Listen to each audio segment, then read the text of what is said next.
the purpose of SpaceX, the reason for creating SpaceX was to accelerate the advent of humanity becoming a spacefaring civilization, to help advance rocket technology to the point where we could potentially become a multi-planet species and a true spacefaring civilization. As we consider sort of the fossil record, the history of civilization, it's important to bear in mind, like, there could be some natural event or some man-made event that ends civilization as we know it, or in life as we know it. And so it's important that we try to become a multi-planet civilization, extend life beyond Earth, and to do so as quickly as we can. That window of opportunity may be open for a long time, or it may be open for a short time, but we should not assume that it is open for a long time. We should take action and become a multi-planet civilization as soon as possible. And that's kind of like the defensive reason. I do want to emphasize it's multi-planetary, not single planet, but somewhere else. We want to become a multi-planet civilization,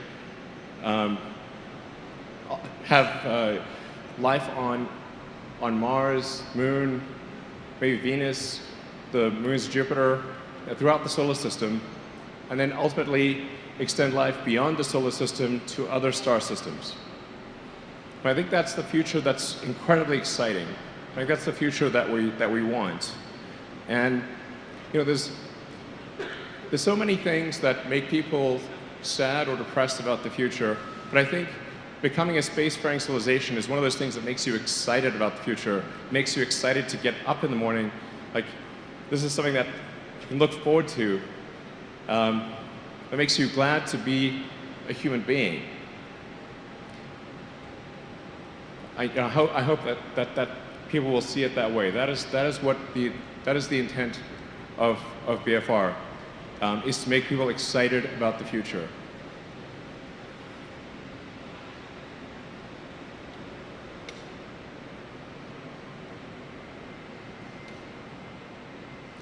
So this is sort of an illustration of what it would be like on Mars, Mars base. And I want to talk about it. It will show you, like, this is where we were 10 years ago. So we're almost at the 10th anniversary of SpaceX's first flight to orbit. So that was 2008. Yeah, September 2008. It's the first time we made orbit. And we'd had 3 attempts before that that did not succeed. So we'd had 3 attempts to reach orbit, and then the fourth attempt reached orbit in September 2008. And if we had not reached orbit on that attempt, the SpaceX would not exist. So that was the fourth and final possibility of reaching orbit. That was a very, very tough launch emotionally. But fortunately, that launch did make it to orbit. And then not long after that, we won our first really major NASA contract, or we won the space station servicing contract. And those were 2 things that were instrumental in SpaceX's success. Then that brings us to where we were earlier this year, which is the launch of Falcon Heavy. So we went from Falcon 1 being just a little rocket that could launch only half a ton to low Earth orbit, and it had no reusability, to Falcon Heavy, which is the most powerful rocket in the world by a factor of 2, with enough payload to orbit capability to put a fully loaded 737 passengers, fuel, and luggage into orbit. And we're able to launch sort of a fun payload, which is, you know, a Tesla Roadster with sort of a Starman mannequin to Mars orbit. So we were able to launch quite a heavy payload to Mars orbit and bring the 2 side boosters back and land them back at Cape Canaveral. The center core didn't land successfully, but we'll be able to do that, we think, in a subsequent launch.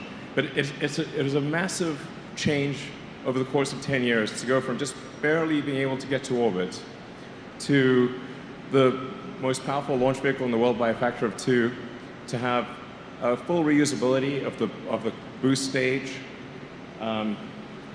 We've now done missions where we've launched the boost stage several times, which is quite great. And then we've been able to refly our Dragon spacecraft. So it's an enormous change over the course of 10 years. And I think if you say, like, okay, how many people predicted in 2008 that SpaceX would have done these things by 2018? I think 0. I think 0. Like, I'm not sure it's 0, but I'm not aware of anyone who had made that prediction, including me, by the way. I would have said this is unlikely. Nonetheless, in 10 years, we got from tiny rockets barely making it to orbit to world's biggest rocket by far, with reusable boost stages and sending a car to Mars.